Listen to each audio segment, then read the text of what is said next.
Today I am going to discuss about capillary fluid dynamic and endothelial calyx layer. Nearly 100 years ago, Dr. Starling wants to investigate the capillary fluid dynamic. What he does is, he put a probe into your arterial end of the capillary. He measured the pressure there. He put a probe into your venular end of the capillary. He measured the pressure there. He put a probe into your tissue. He measured the pressure there. I am going to draw your arterial end of the capillary. Arterial end of the capillary with containing oxygenated blood. In that case it must be red in color. This is your arterial end of the capillary. Then your venular end of the capillary must be in blue color. Very good. Why it is blue color? Deoxygenated blood appear in blue color. This is your capillary. When he measured the pressure in the arterial end of the capillary, he found to have value roughly about 37 millimeter mercury. Here 37 millimeter mercury. Here roughly about 17 millimeter mercury. He measured the tissue pressure. What he found is it is roughly about 1 millimeter mercury. Very low value. Then he did another experiment. What he does is, he took one fresh potato. Then he made two holes with equal length, two holes in that potato. What happened? We made hole in fresh potato. After about few minutes, fluid will leakage into this hole. What Dr. Starling does is, he put some protein into this hole. Here fluid accumulation roughly about 5 cm. What he does is, this one kept nothing at it. For this hole, he add 1 millimeter protein to this hole. 1 centimeter protein. After that, what he observed is, once we add the protein into this hole, the water column of this hole is very high. What we expect is, this 1 centimeter plus this 5 centimeter. We expected to have 6 centimeter height here, but there was 15 centimeter. That means additional 9 centimeter height was there when we add the proteins. Once we add protein, additional 9 centimeter height was there.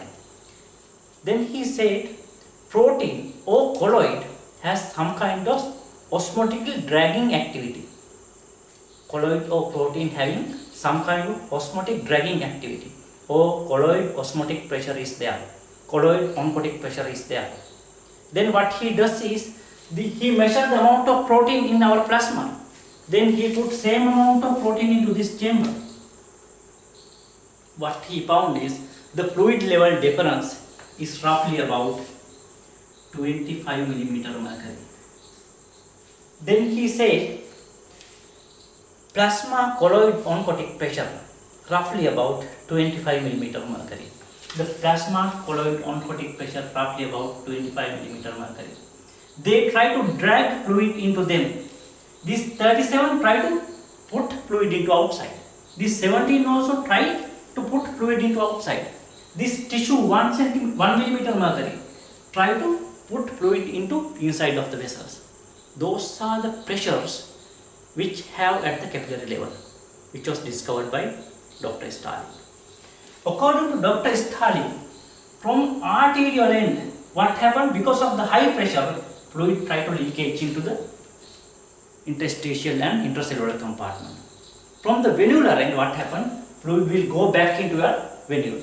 We will see what is the pressure gradient in the arterial end and venular end. When coming to arterial end, net hydrostatic pressure, here 37, here 1, net hydrostatic pressure outward 36, net hydrostatic pressure outward 36. Net inward pressure here 25.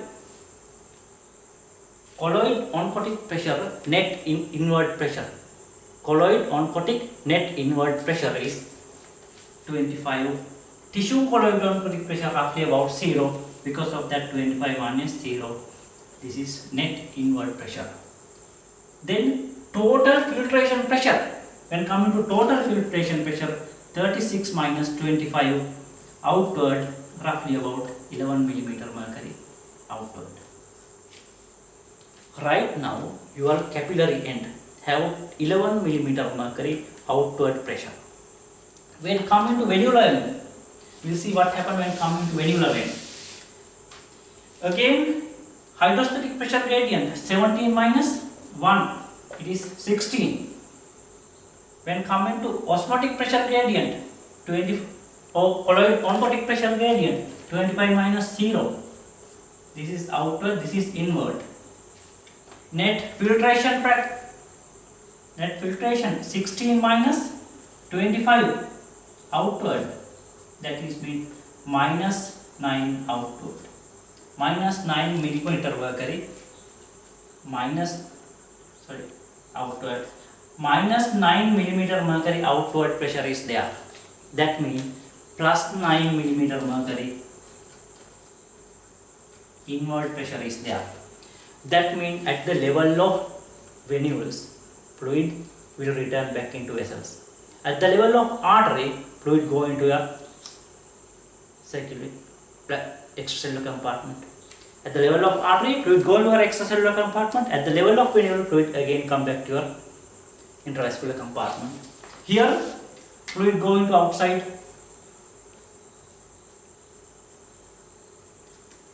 From here to here, fluid again come back into your intravascular compartment. This was discovered by Dr. Stalling. It was there for nearly 100 years. Recent past. Scientists observe in addition to endothelial cells, there is an additional layer of network of mesh, that like cobweb. A small amount of layer is there in your capillary endothelial inner side, that means the fluid compartment side, which was made by proteoglycan, glycoprotein, glucosaminoglycan, angiotensin 3, superoxide dismutase is there, growth factor is there, cytokine is there, and cell adhesion molecule also are there. There are large number of substances there. Here, proteoglycan and glucosaminoglycan is there. When coming to glucosaminoglycan, it was made from vast majority of substance: chondroitin sulfate, dermatan sulfate, heparinoid. Those substances going to produce your glucosaminoglycan. Because of that, right now, if I look through the electron microscope, I can see the network of mesh which attach to your luminal surface of endothelium. If you want to drag fluid from here to here, they have to pass through that mesh.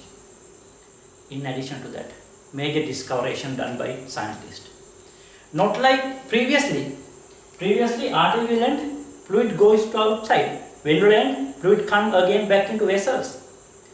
But now they discovered throughout the whole capillary, fluid going to leak into outside.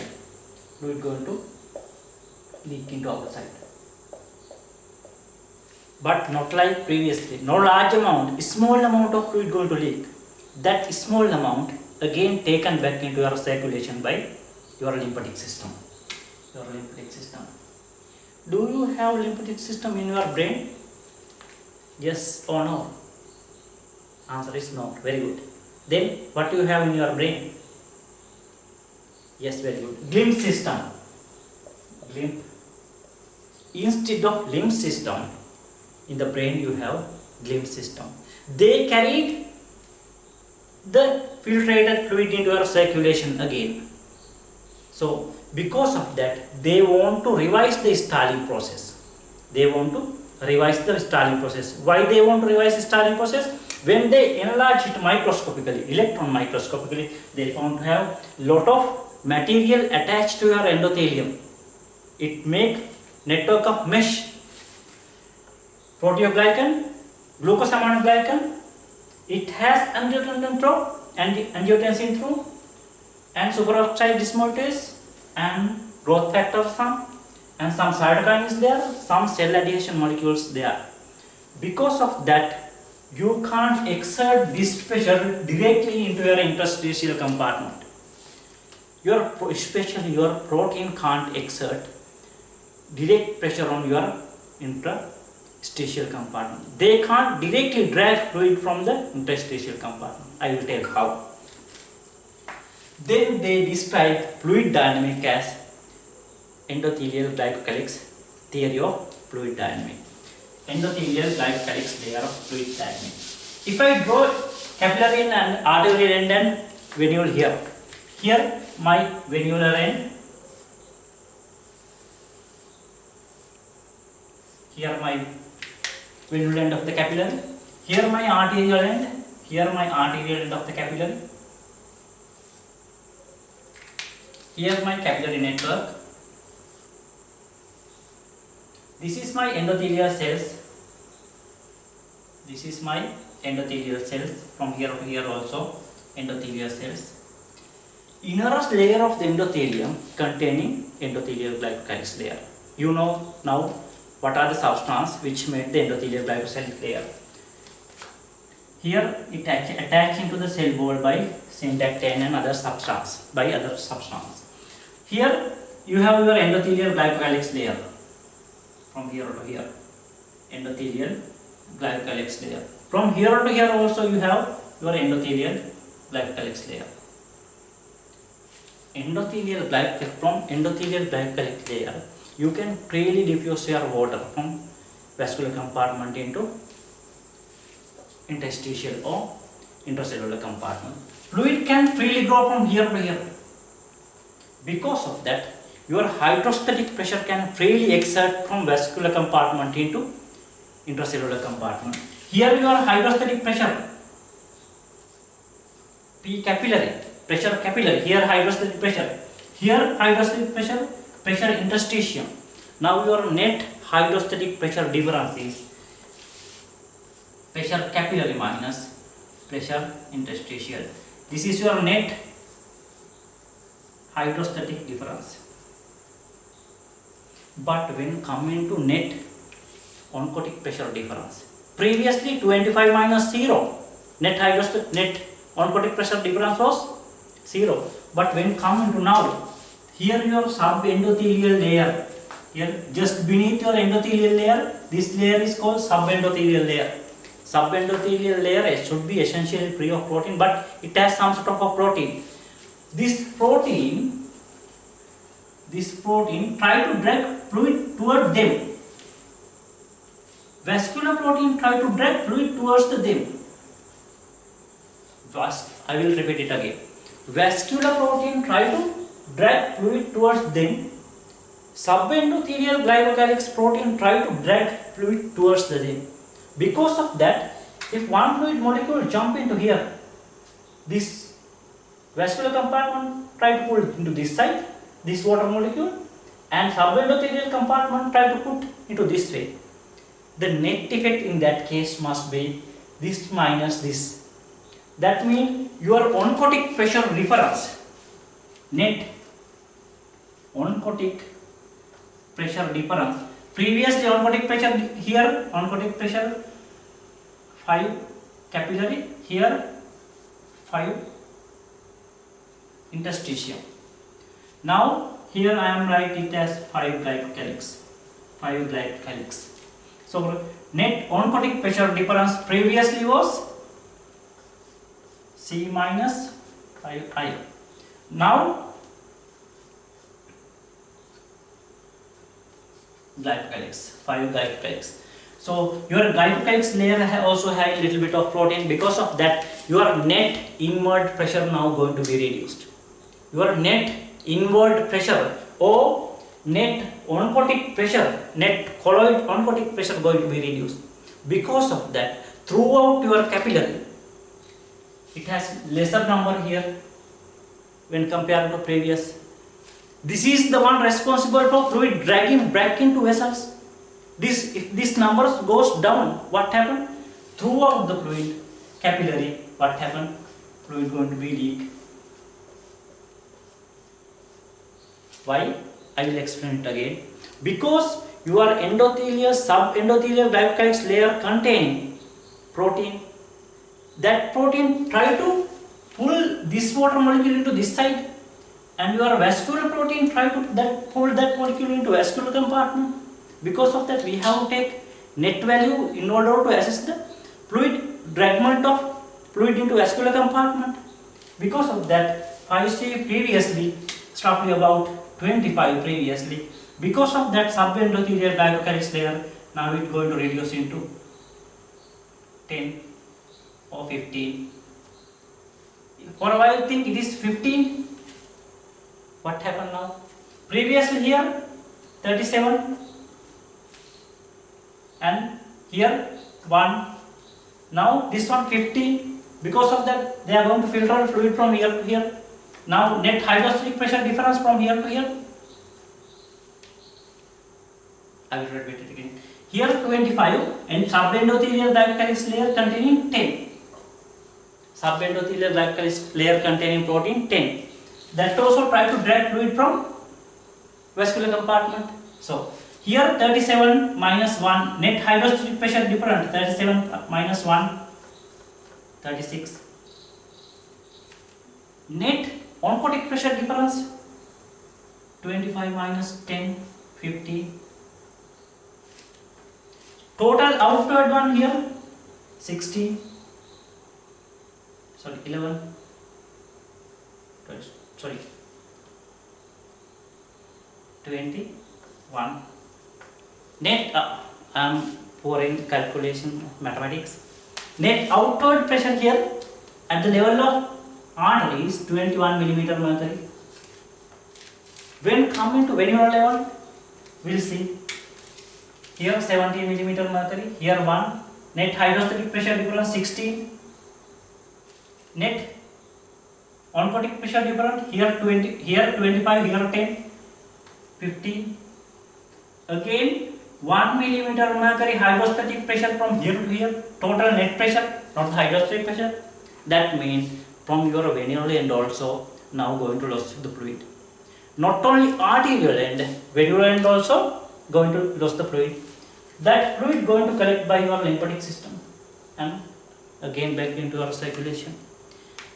This is we are going to call as revised or little bit modified Starling process. This one we are going to call as revised Starling process. That is all regarding the capillary fluid dynamic. Do you want to assess which kind of fluid you can give for patient with newly identified the revised Starling process? Yes or not? Yes.